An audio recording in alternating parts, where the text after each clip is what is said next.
Egg రోల్ని ఇంట్లో ఉన్న వాటితోనే ఈజీ అండ్ సింపుల్గా ఎలా ప్రిపేర్ చేయాలో చూసేద్దాం రండి. దీనికోసం ముందుగా ప్యాన్లో 1 టీ స్పూన్ ఆయిల్ వేసి సన్నగా పొడవుగా కట్ చేసుకున్న పచ్చిమిర్చి, టొమాటో, ఆనియన్ వేసుకోవాలి. మీ దగ్గర ఉంటే క్యాప్సికమ్, క్యారెట్ని కూడా యాడ్ చేసుకోవచ్చు.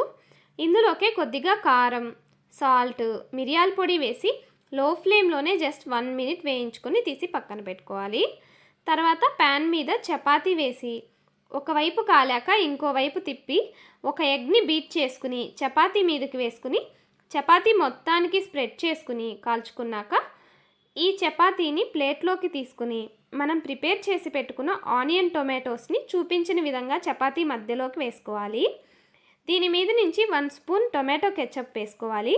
ఉంటే మైనీస్ని కూడా వేసుకుని చపాతీని రోల్ చేసుకుంటే ఈజీగా ఎగ్ రోల్ రెడీ అయిపోతుంది.